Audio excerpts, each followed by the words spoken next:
Welcome, everyone. I'm Ralph Clayton, host of the VTM Podcast. This is episode 22. Today, I want to take you into one of the most elegant and patient journeys now unfolding in deep space. Europa Clipper's return past Earth. Due ice on its long road to Jupiter. Gravity assists. Ocean moons. Habitability. And the strange fact that two spacecraft, launched by different agencies, are now using the inner solar system as a celestial engine on their way to some of the most promising worlds we know. This is not simply a story about Jupiter. It is not simply a story about spacecraft trajectories. And it is not only a story about icy moons orbiting far from the sun. At its deepest level, this episode asks one dangerous question. What if the best places to search for life are not worlds like Earth on the outside, but worlds hiding oceans beneath ice? Because when most people imagine life beyond Earth, they imagine a planet, a blue world, a rocky surface, a sky, clouds, rain, maybe continents, maybe a star shining at the right distance. The old dream is an Earth twin, a planet where seas glitter under sunlight, a planet where air moves across land, a planet where life announces itself openly at the surface. But the solar system has taught us to be less simple. It has taught us that habitability may wear disguises. A world can be frozen on the outside and alive with possibility beneath. A moon can orbit far, beyond the traditional warmth of the sun, and still hold an ocean. A crust of ice can conceal liquid water. Gravity can become a furnace. Tides can knead a world from within. Chemistry can gather in darkness. And life, if it exists there, may not know sunrise at all. That is why Europa matters. And that is why Ganymede and Callisto matter. They are not Earth.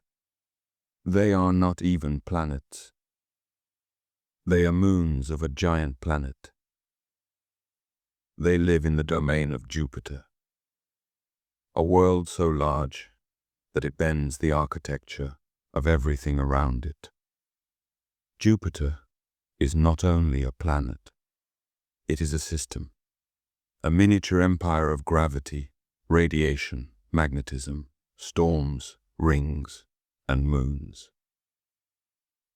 And among its moons, the icy worlds are some of the most scientifically important places in the solar system. Europa is perhaps the most famous. Its surface is bright, fractured, young-looking, and crossed with reddish, brown bands and chaos terrain. It looks wounded. It looks restless. It looks like a shell under stress. Beneath that shell, scientists have strong evidence for a global ocean. A dark sea wrapped around the moon beneath ice. This is why Europa is one of the most exciting targets in planetary science. Not because we know life is there.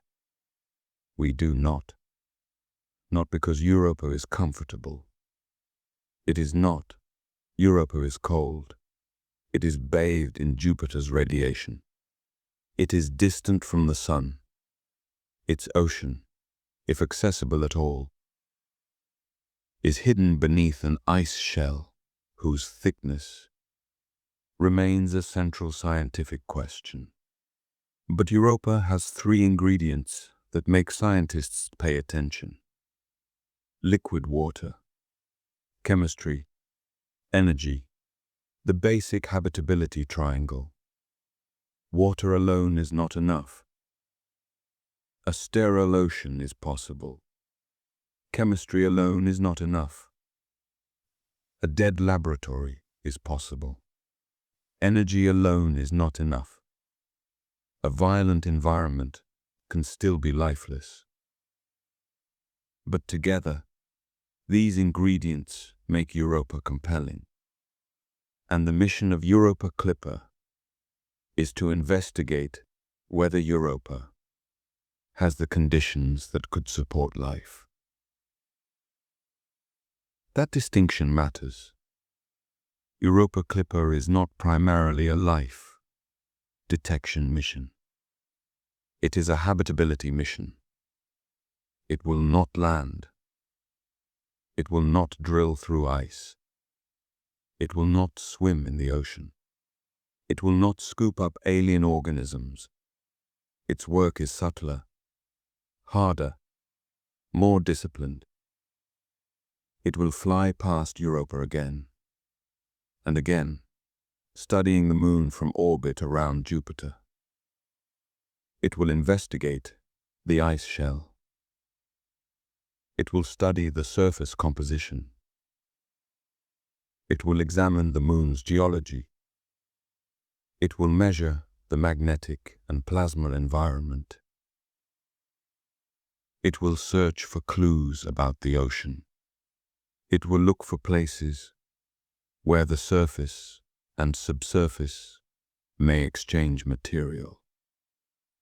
It will ask whether Europa is a world where life could exist. That is a different kind of question from, is there life? But it is the question that must come first. Before life can be claimed, habitability must be understood. Before biology can be suspected, environment must be measured.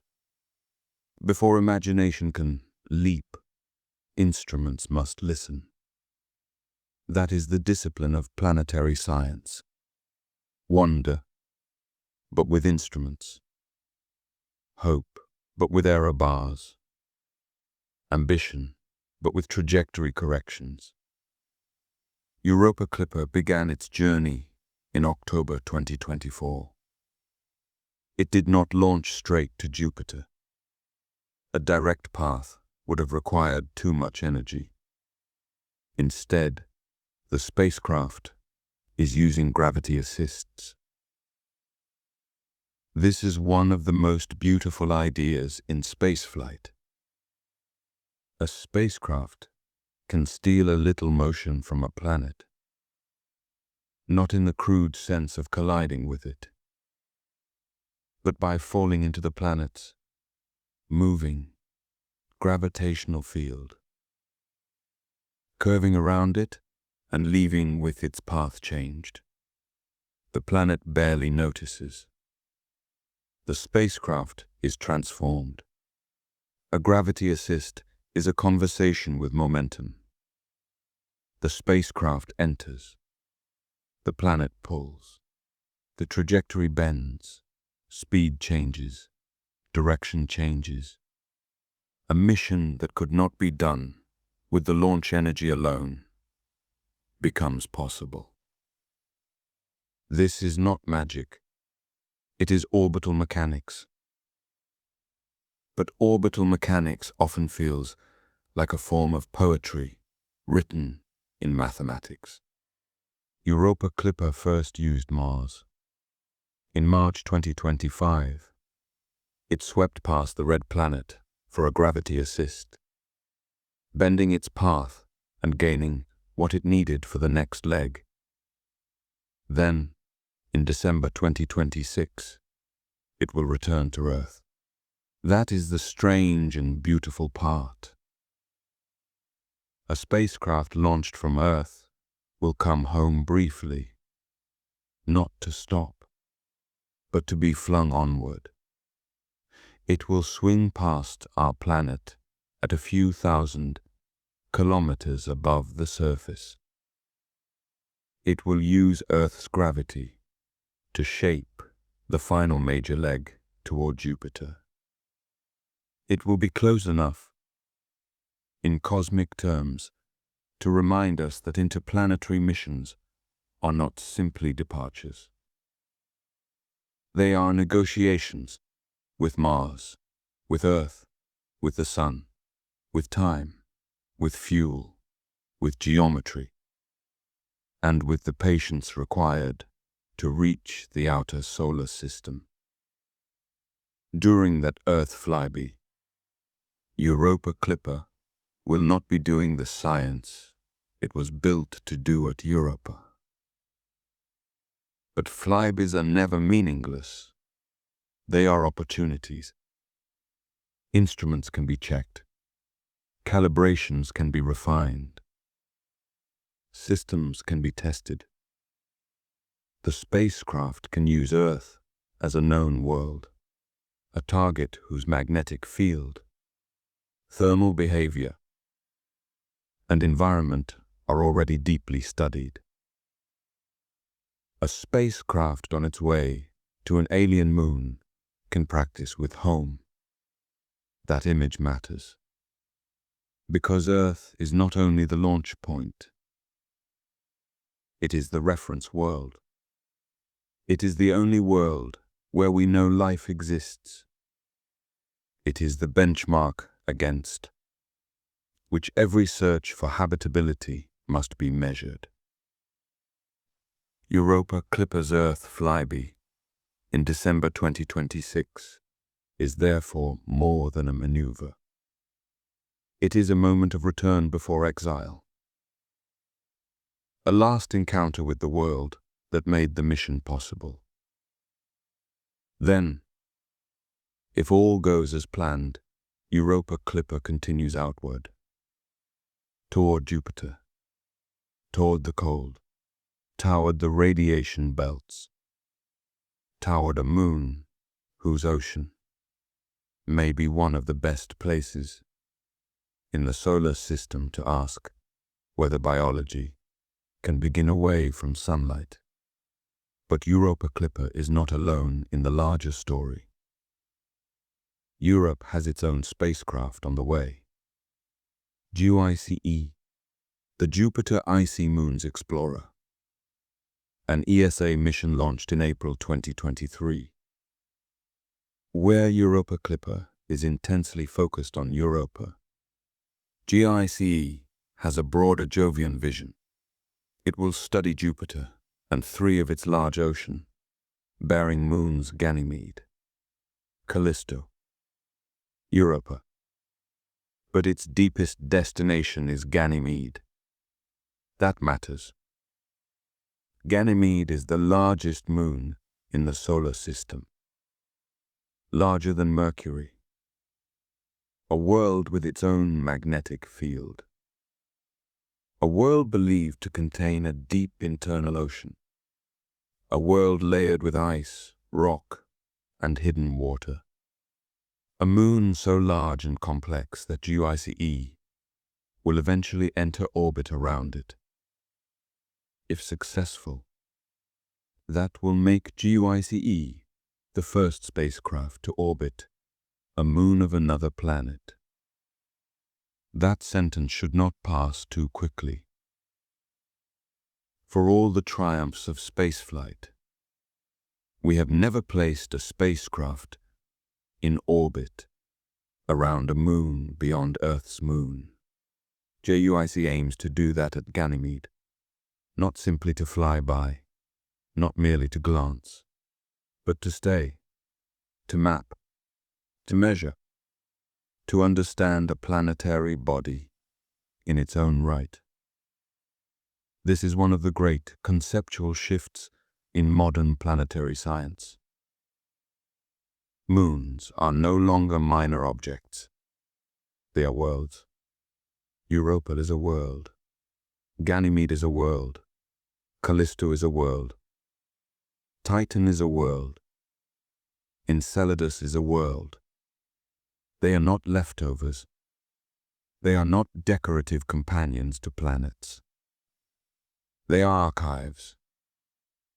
They are laboratories. They are possible habitats. They are places where geology, chemistry, ice, water, radiation, tides, and time have written histories different from anything on Earth. GIC's road to Jupiter is even more intricate than Europa Clippers. It launched from Earth, but not with enough energy to go straight to Jupiter. So it uses a long slingshot path through the inner solar system.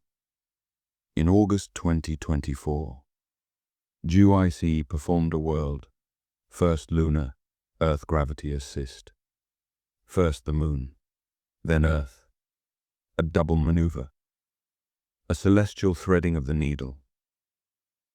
It did not simply use Earth alone. It used the Earth-Moon system. That was not just a spectacle. It was navigation of extraordinary precision. The flyby changed GIC's path, setting it up for a later Venus flyby. Then the route continues, a Venus flyby, an Earth flyby in 2026, another Earth flyby in 2029, and then, finally, Jupiter arrival in 2031.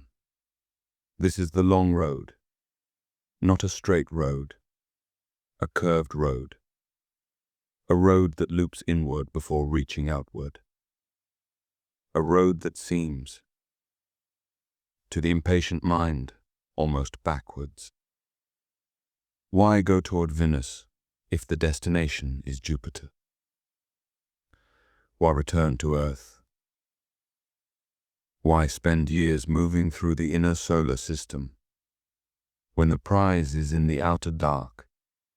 Because spacecraft are limited. Rockets are limited. Fuel is limited. Mass is limited. And gravity is free if you know how to use it.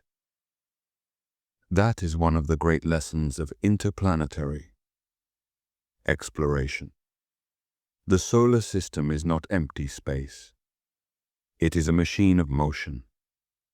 Planets are not obstacles. They are engines. Moons are not merely targets. They are turning points. A mission designer does not simply draw a line from Earth to Jupiter. A mission designer composes a path through moving worlds. Everything moves. Earth moves. Mars moves. Venus moves. Jupiter moves. The spacecraft moves. The target is not where it is. The target is where it will be. And the spacecraft must arrive not only at the right place, but at the right speed, in the right direction, with enough fuel left to do science. That is why gravity assists feel almost mythic. They are acts of timing. The spacecraft must arrive when the planet is there. A few minutes matter. A few kilometers matter. A tiny error can grow into a great miss. The journey to Jupiter is therefore not only about distance. It is about precision across years. This is what both Europa Clipper and GICE teach us. Deep space missions are not explosions of ambition. They are long disciplines. They are designed decades before their best science returns. They are launched years before arrival. They endure sunlight, darkness, radiation, thermal changes, communication delays, software anomalies, trajectory corrections, and the ordinary fragility of machinery traveling through emptiness. They must survive before they can discover. That is another quiet truth. A spacecraft earns its science by staying alive. The instruments may be brilliant. The questions may be profound. The target may be one of the most exciting places in the solar system. But first the spacecraft must function. Power must flow. Solar arrays must generate electricity far from the sun. Antennas must point. Computers must remain stable. Thermal systems must protect components from heat and cold. Propulsion must work. Reaction wheels must manage orientation. Fault protection must keep small problems from becoming fatal. Ground teams must notice, diagnose, and correct. A mission is not only the spacecraft. It is the spacecraft and the people who keep it alive. Europa Clipper and GICE are both enormous acts of trust between machine and human attention. They carry instruments into places where no engineer can reach them by hand. They must be repairable only by command. They must survive, not because they are invulnerable, but because they are carefully designed, carefully operated, and carefully watched. And then, after all that, they reach Jupiter. Jupiter is not gentle. It is beautiful. It is immense. It is scientifically rich. But it is not gentle. The Jovian system is one of the harshest environments a spacecraft can enter. Jupiter's magnetic field is powerful. Its radiation belts are dangerous. Charged particles can damage electronics. Europa, especially, orbits deep enough in that environment to make mission design difficult. That is one reason Europa Clipper will not orbit Europa directly. Instead, it will orbit Jupiter and perform repeated close flybys of Europa. This allows the spacecraft to spend less total time in the most intense rates radiation environment, while still gathering close up data. That mission architecture is a compromise. And like many good engineering compromises, it is a form of wisdom. Do not stay where the environment will kill you quickly. Pass through. Retreat. Return. Measure again. Over many flybys, a picture builds. A moon cannot be understood in one glance. Europa Clipper will build its understanding pass by pass, flyby by flyby, line by line, spectrum by spectrum, radar track by radar track, magnetic measurement by magnetic measurement, thermal anomaly by thermal anomaly, image by image. GICE, meanwhile, will study the wider system. It will examine Jupiter's atmosphere and magnetosphere. It will observe Callisto, a heavily cratered world that may preserve ancient history. It will study Europa through flybys, and it will focus increasingly on Ganymede, where it will eventually enter orbit. Together, these missions create a new era.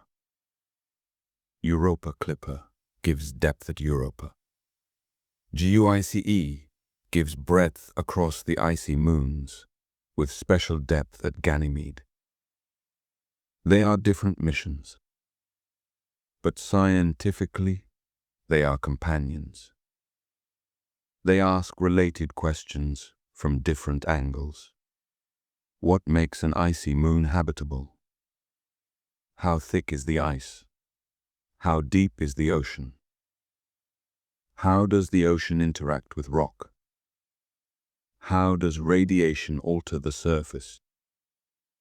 Can material from the ocean reach the surface? Does chemistry move between surface and ocean? How do tides shape the interior? How do magnetic fields reveal hidden seas? How do these moons differ from one another? Why might Europa be more active? Why might Ganymede preserve a different kind of environment? Why does Callista seem more ancient, less altered, and yet still potentially ocean-bearing? This comparative approach is crucial.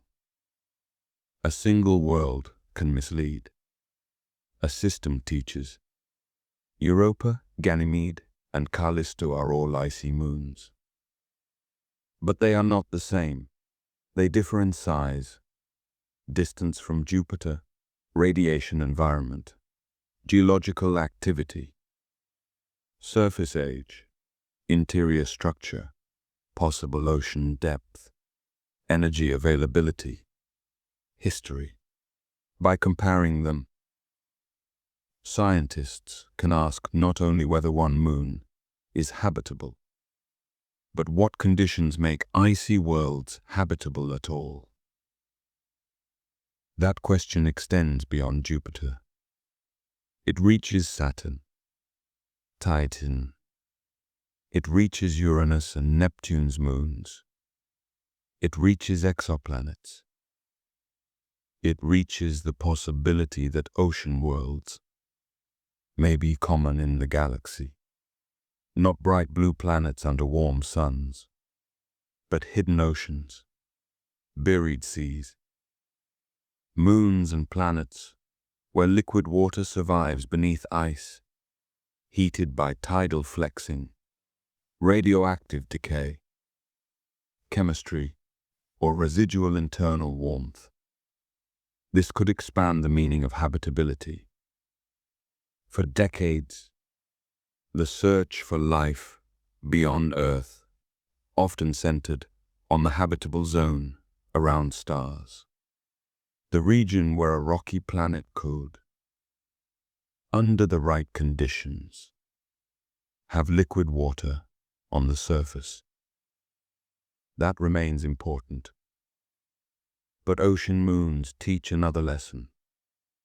A world can be far outside the classic habitable zone and still possess liquid water. It can hide its ocean from sunlight.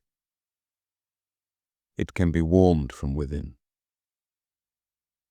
It can be habitable in a way that does not look like Earth at all. This does not mean such worlds are alive. It means they must be taken seriously. Habitability is not a postcard.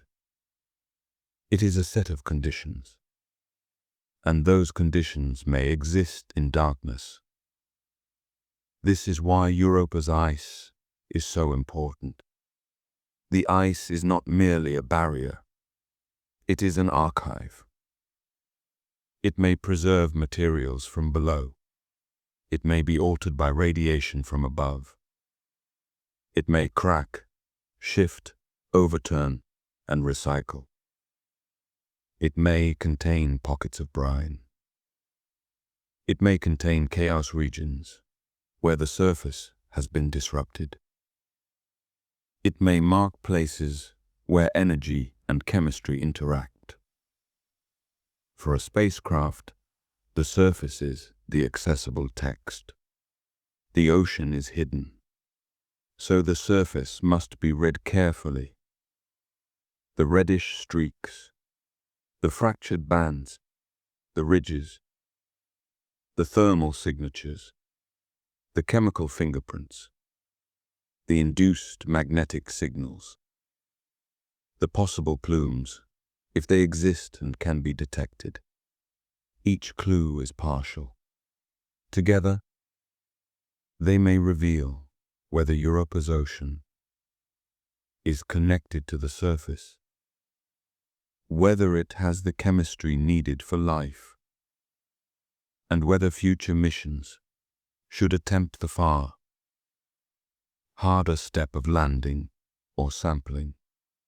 Europa Clipper is therefore also a pathfinder, not only for knowledge, for decisions. Where should a future lander go? What regions are most scientifically valuable? Where might fresh material from below be exposed? Where is the radiation least destructive? Where is the surface too rough? Where might habitability be most accessible? Good exploration does not only answer questions, it prepares better questions. GUICE does the same for Ganymede. Ganymede's ocean may be trapped between layers of ice. Its internal structure may be complex. Its magnetic field makes it unique among moons. Its surface preserves both ancient dark terrain and younger grooved regions. Its interaction with Jupiter's magnetosphere is unlike Europa's. By orbiting Ganymede, GUICE can investigate that world in sustained detail, not as a brief encounter, as a planetary body worthy of its own orbital campaign. This is the deep meaning of these missions. They are not racing to a headline. They are building planetary knowledge, slowly, precisely, with enormous effort. The December 2026 Earth flyby of Europa Clipper and the 2026 Earth flyby phase of JUICE are reminders of the road before the revelation. The public often notices launches and arrivals, the fire at the beginning, the first images at the end. But between launch and arrival is the hidden life, the mission, cruise, calibration, trajectory correction, instrument checks, software updates, navigation, communication passes, thermal management, gravity assists, small anomalies, resolved problems, years of patience. That middle phase is not empty. It is where the mission survives into meaning. A spacecraft in cruise is not idle. It is becoming ready. This is especially true for missions to the outer solar system. They must operate far from Earth, with communication delays and limited power. They must endure environments that cannot be duplicated perfectly on Earth. They must arrive years later, still capable of doing the job they were built to do. That is why flybys matter. They are not only speed changes. They are rehearsals. They are checkpoints. They are proof that the spacecraft can navigate precisely through a planetary encounter. They allow instruments and teams to practice. They reveal how the machine behaves in real space, not only in test chambers. And they remind us that exploration is continuous, not only at the destination, but along the way. There is also something emotionally powerful about Earth flybys. A spacecraft leaves Earth, Then, years later, it returns. Not because it failed, because returning is part of going farther. This is a strange lesson. Sometimes the path outward requires coming home. Europa Clipper will use Earth's gravity to continue toward Jupiter. JUICE will do the same on its longer slingshot route. In both cases, Earth becomes not only origin, but helper. The planet that built the spacecraft lends its motion to the spacecraft. Our world literally gives the mission a push. There is poetry in that. But there is also humility, because we often imagine space exploration as conquest, as if humans simply throw machines into the void by force of will. But missions like Europa Clipper and JUICE show something gentler and more exact. We do not conquer the solar system. We cooperate with its motion. We borrow gravity. We wait for alignments. We accept limits. We use the paths the planets make possible. The spacecraft is not a spear. It is a dancer. That is the beauty of gravity assists. They turn limitation into rote. They turn patience into velocity. They turn celestial motion into mission architecture. And now, that architecture is carrying two of humanity's most sophisticated ocean. World explorers toward Jupiter. If these missions succeed, they will not answer every question. They will not tell us definitively whether life exists beneath Europa's ice. They will not fully map every layer of Ganymedes' ocean. They will not settle all debates about icy moon habitability. But they will transform the question. They will narrow uncertainty. They will reveal structure. They will show where the ice is thin or thick, where chemistry is rich or altered, where geology is active or ancient, where oceans may interact with rock or remain isolated. They will tell us whether the ocean worlds of Jupiter are merely interesting, or whether they are among the greatest astrobiological targets in the solar system. And if they find signs of active exchange between ocean and surface, the consequences will be enormous, because life needs access, not for itself necessarily, but for our ability to detect it.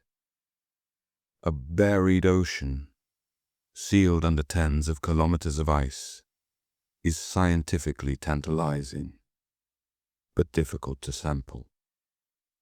A world where material from the ocean reaches the surface is different.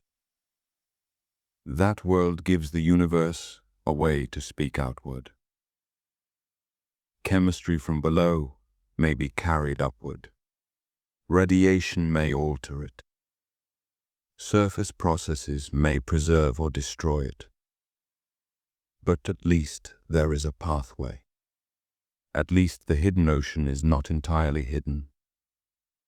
That is why cracks, ridges, chaos terrain, plumes, and surface composition matter so much.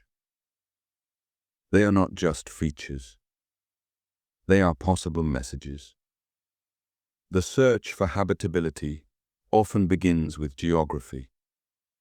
Where is the exchange? Where is the energy? Where is the chemistry? Where is the water? Where is the history? Where is the place where a future mission should kneel down and touch the ice? That future is still beyond Europa Clipper. But Europa Clipper may help choose it. And GICE may help us understand whether Europa is unique, or whether ocean worlds come in many forms. This is the fourth lesson. The search for life is not one mission. It is a sequence of questions. First, could there be an ocean? Then, what is the ocean like? Then, does the ocean have chemistry and energy? Then, does the ocean communicate with the surface? Then, where would evidence be preserved? Then, can we sample it? Then, can we recognize life if it is unlike life on Earth? Every mission moves the question forward.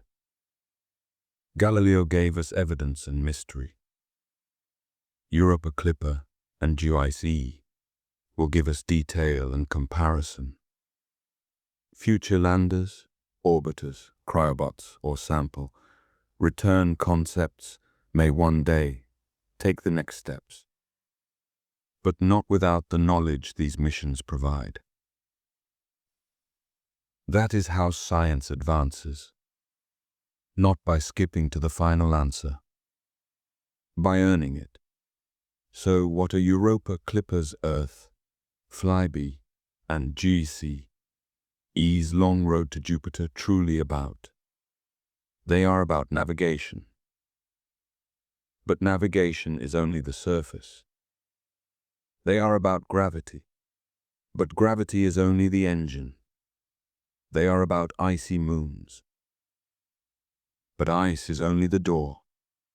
They are about oceans, hidden where sunlight barely reaches. They are about habitability beyond the old imagination. They are about patience in an age of impatience. They are about machines that must travel for years before beginning their deepest work. They are about the humility of using planets as partners. They are about Earth sending explorers away, then pulling them close once more, then letting them go. And they are about the possibility that some of the most important seas in the solar system have never seen the sky. Europa Clipper will come home in December 2026, only to leave again. GICE will pass Earth on its longer slingshot path toward Jupiter and its moons. Both spacecraft are still in the road, before the road. The journey before arrival. The quiet years before the revelations. But those quiet years matter, because no ocean world gives up its secrets quickly. A moon buried under ice must be approached with patience. A spacecraft crossing the solar system must be guided with precision. A claim about habitability must be built from evidence. And a search for life must be worthy of the question it asks. The great voyages are already underway. One spacecraft aiming its deepest attention at Europa. Another carrying Europe's long ambition toward Ganymede, Callisto, Europa, and Jupiter itself. 2 missions, 2 routes, 1 system. One enormous question. Are the dark oceans of the outer solar system only water? Or are they places where chemistry, energy, and time have begun to move toward life? We do not know. That is why we go. I'm Ralph Clayton, host of the VTM Podcast. Thank you for joining me for episode 22 and this look into Europa Clipper's Earth flyby, GUICE on its long road to Jupiter, and the ocean worlds waiting beneath ice. And remember, not every ocean lies beneath a blue sky. Not every journey outward moves in a straight line. And sometimes, the search for life begins when a spacecraft comes home just long enough for Earth to send it farther into the dark.